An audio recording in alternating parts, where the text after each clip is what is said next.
Hello everyone, I'm Sudhanshu Gandhi. I hope you all are doing well. So this is my first video ever which I'll be making on YouTube, which I'll be posting on YouTube. This video will sort of help all the people in the UK who are struggling to find a graduate scheme. So this video will have about 4 to 5 sections. First section will be my own background, who I am and what I do, available graduate schemes in the UK currently, then why I chose the company I got into, difficulties while finding a graduate scheme program, I would say. Uh, in my graduate scheme, because the company will be sort of giving me a qualification, because I'll be studying for a particular degree as well during the job. So I'll discuss that as well. And there'll be two bonus tips. So let's get started. So when it comes to my own background, I am currently 23 years old. I studied my undergraduate degree from the University of Delhi. Then for my further studies for my master's degree, I went to the UK and I got admission in the University of St Andrews. So I was lucky enough to get into one of the top universities, both in my undergraduation and in my master's degree. So during my time in University of St Andrews, I studied business management as in master's degree. So it was initially very tough to find a graduate scheme.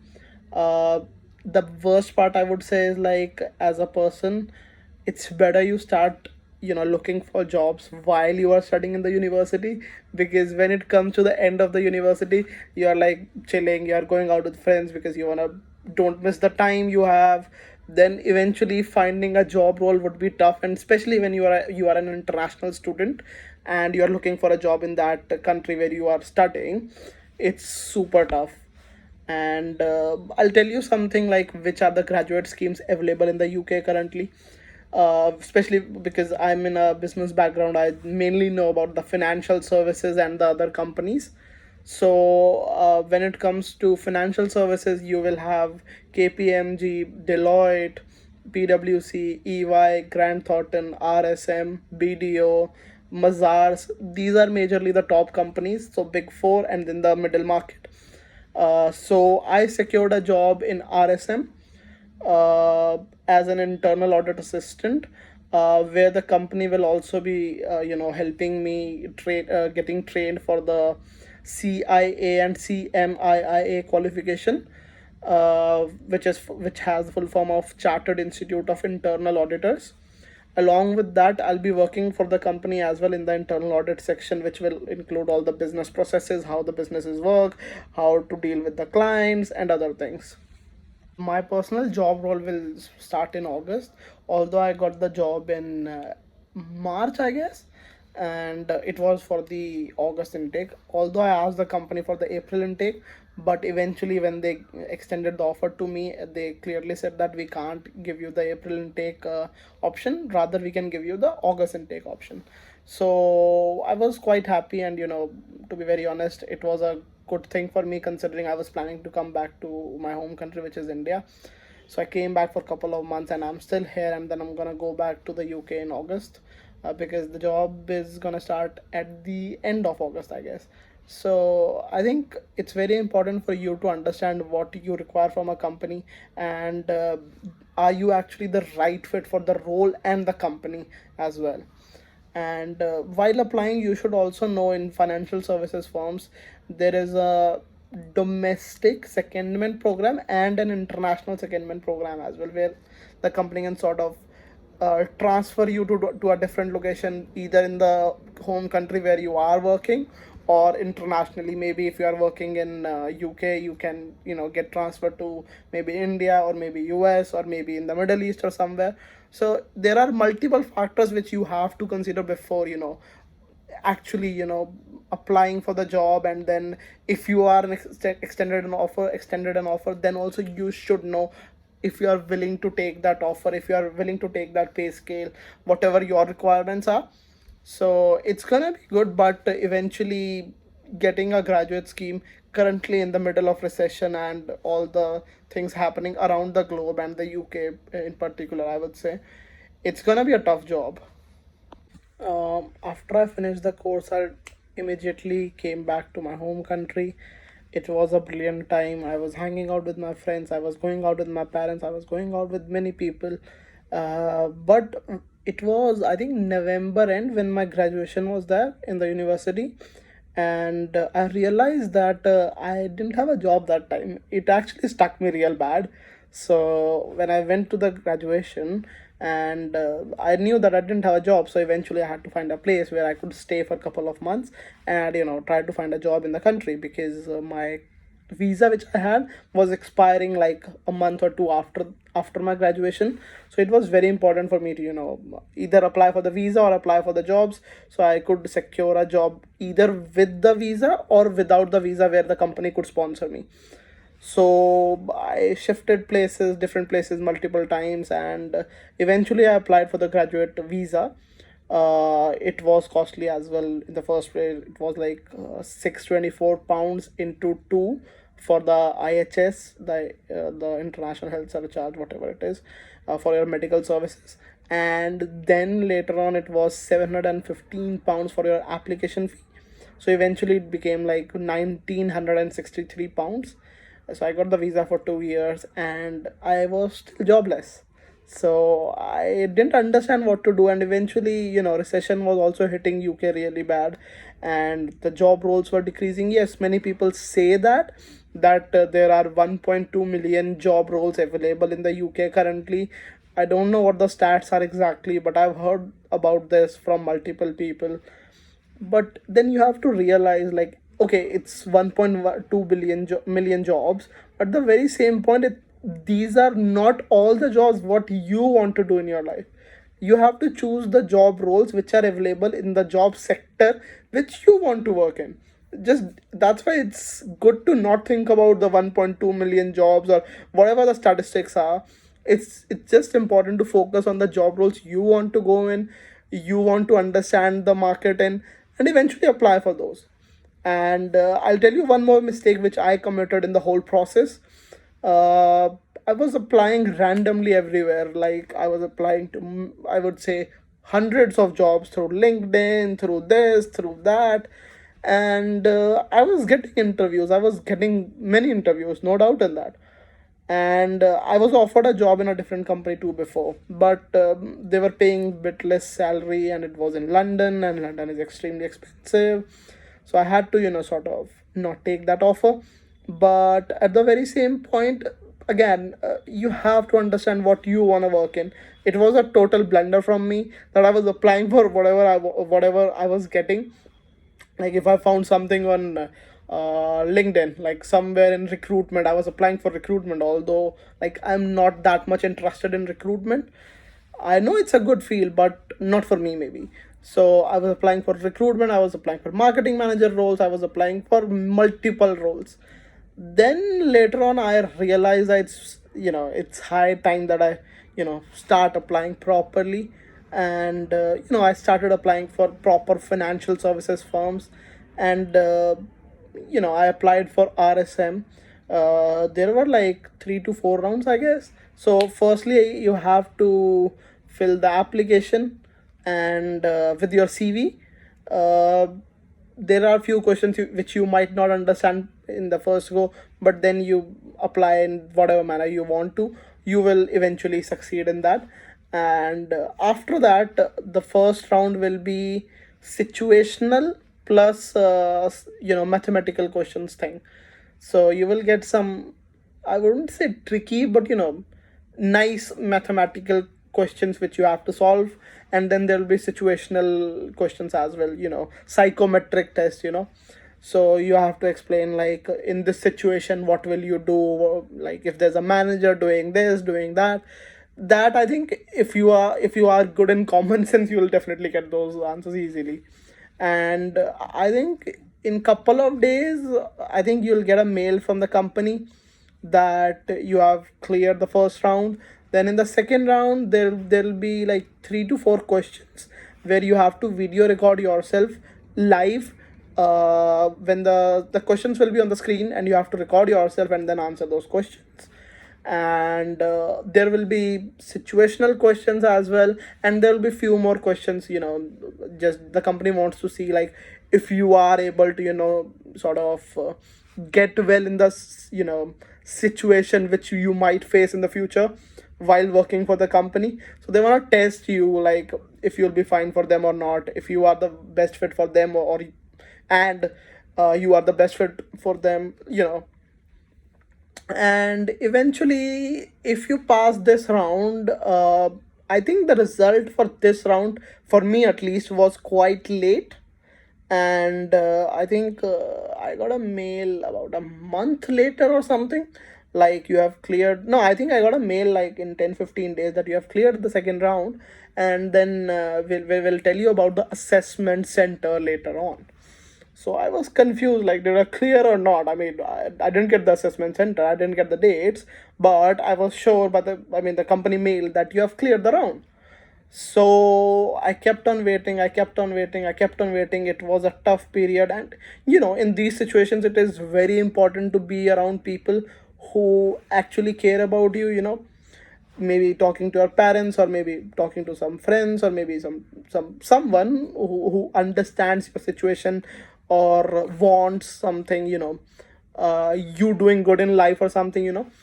Eventually I got a mail from the company, I think 1st of March or something, uh, that no, before that I got a mail from the company that the internal audit role which I applied for initially is not available now. So it's very important for you to apply for a different role or a different location or both. So I applied for a, I think, external audit role in the same branch. And then eventually, I don't know what happened. On 1st of March, I got a mail from the company that my assessment center is there like a week later. And eventually the role was internal audit, and I was quite happy about it because I applied for internal audit in the first place. And honestly speaking, my internal audit was on, I don't remember the date, it was like a week later. I think it's not easy. It's like 4.5 hours of grind, total grind. There are multiple rounds. They'll send you a mail like what an assessment center will include, and assessment centers are I would say similar for all the financial services firms, at least because I know about how financial services firms work. So for me, it was a paired exercise. Then there was, I think, micro exercises. There were two micro exercises. There was, I think, strength based interview, which the normal interviews are the competency ones. And then there was something else. There was one more thing which I'm not remembering at this moment. I think, yeah, that was role play.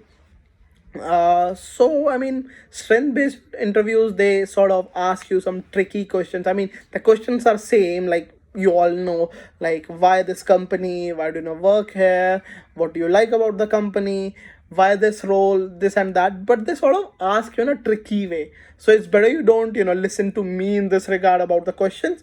Rather, you give the answers to them when they ask you directly, because it's sort of spontaneous. You just can't prepare for that. I prepared a lot for it, but really I understood that there's no point of preparing with, because it's like totally different of what I expected it to be. But I mean, I won't say different, but again, uh, sort of, I would say tricky questions, or maybe, yeah, I would say tricky questions. Uh, and then eventually, other than this, if you ask me role play, they'll sort of give you some situations like there's a manager and you are an employee. There's something going on, how will you deal with that? So again, this is super spontaneous. You can't just prepare for these things again.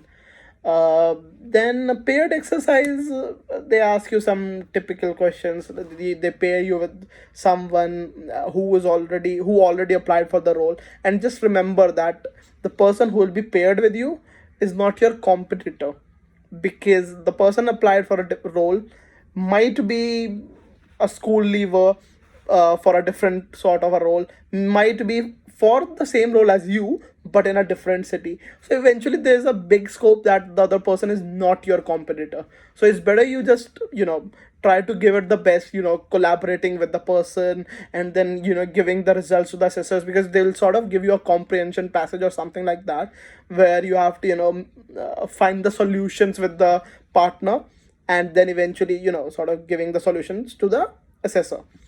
And be polite in that, just be totally clear in what you want to say. Don't be rude to anyone, because it is very important. People sort of get rude when the other person maybe is not responding, or maybe is not responding to the way you want them to be. Maybe the other person is a bit aggressive in the conversation. You have to be totally calm, polite, because eventually these are the things you might face on your job role. And as someone who, I mean, I have owned my own business before, very small business, uh, then I understand like how the teams work.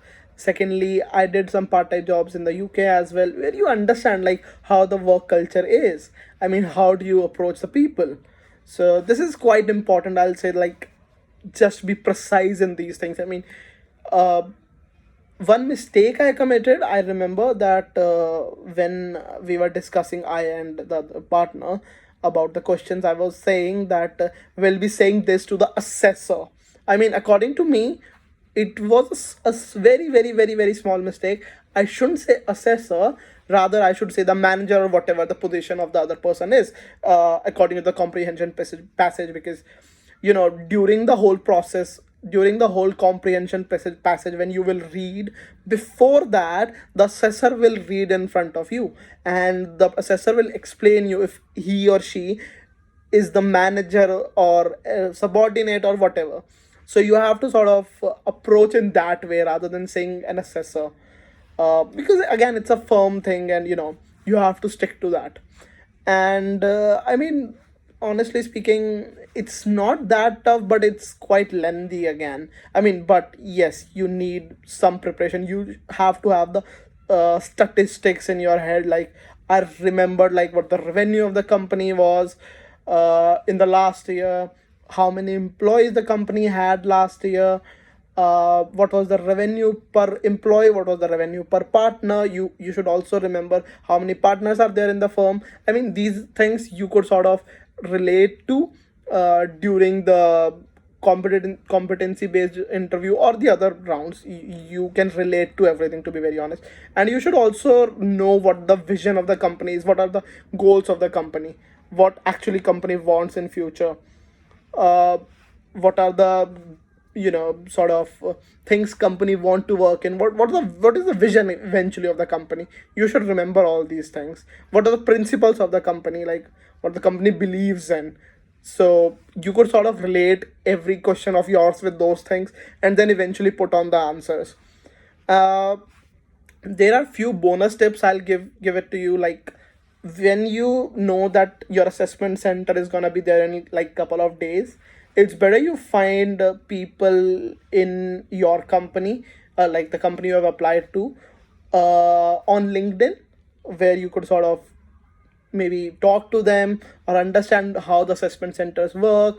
How was their assessment center, although I tried my best to give it to you, like what could be expected out of it. But it's even better if you talk to the person who is already working in the same company as you have applied for, and then eventually understand what it is all about. I'm talking about RSM, and I hope all the financial services sector in the UK have similar things.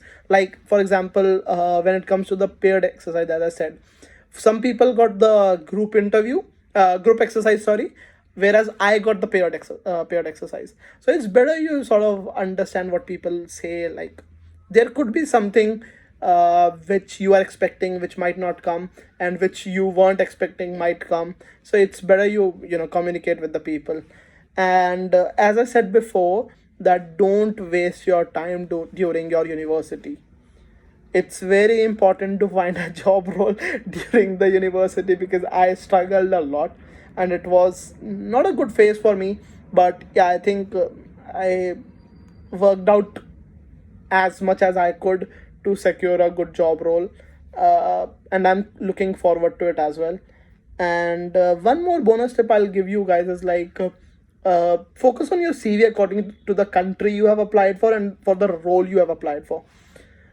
Because it is very important to have a good CV, because eventually it's going to be the first thing what the assessors, whoever it is, HR, maybe the ATS system, the applicant tracking system, will actually see. It's very important to look at that and then make decisions on, maybe you can also sort of, there are few websites, or if you are studying in a UK university, there'll be some resources section where there'll be some applicant tracking system which could judge your CV. So I mean, it's good that you get a strong review from either people or from the system about your CV, or both. It's actually good if you take review of both, but at the very same point, stick to whatever you know. Don't ever write anything you haven't done, or you just are pretending to do, or whatever, like that. You have to stick to the basics. This is the most important part, but people don't understand. Like, sticking to the basics is very important. Like, be truthful, be an intellectual person, I would say. Like, be someone who wants that job, who is looking forward to seeing themselves working for that particular company, so that the company should also understands like what you are expecting out of the company and what they are expecting out of you. It is very, very, very, very, very important. And apart from that, I think it would be great for you guys, like, if you focus on all the aspects of your studies. Like, I do understand that applying for job during the studies is tough. It's extremely tough. I applied a lot. I got rejected in the last rounds. During that time, there were few companies I remember, but eventually it didn't work out for me. But at the very same point, yes, applying is important, but you have to also focus on your studies, because eventually it's all about your grades, right? And you want to get good grades. You want to, I mean, get good grades, and maybe focus on maybe doing a PhD in future, or whatever your plan is. And eventually it's going to be helpful in the company you applied for as well, because some of the companies have requirement of having employees who have at least a 2 degree. Some companies have 2:1. uh, my company, I don't remember, but they wanted a person who had everything, like in terms of all round performance, I would say, like in terms of studies, in terms of extracurricular activities, in terms of other backgrounds, whatever you have. Like, I had my own startup experience, so I sort of showcased that in front of the assessors every single time I got the opportunity to. Because I mean, that was something which not everyone might have. So I was like, okay, I'll sort of make that an asset for myself, and then, you know, approach the company in that way. So be truthful and showcase yourself in the best possible way you can, because eventually it's gonna be your job, and you're gonna definitely have a good time. Earning money is like probably one of the best things you will get. And also, along with money, it's all about experiences. And yes, also one last thing I'll conclude after this is, think about the graduate visa scheme there in UK, like what your plan is, if you want to move back to India, or like wherever you are from, or if you want to stay in that country, and then apply for the visa. Because as I said, it costs 1963 pounds for 2 years. And then eventually you need a company to stay in the UK, who sponsors you after that. So either you take the sponsorship from the first go, from the let go, or you go in a company which could sponsor you after your graduate visa expires. You have to focus on your goals. Graduate visa time will not be included for your ILR status. You have to remember all these things before applying for a job. Thank you so very much. I hope you guys enjoyed it. And I know it's my first video and it's not that best, but I hope that I covered all the points, and it will eventually help you in your job search in the UK. Thank you so very much, and have a nice day.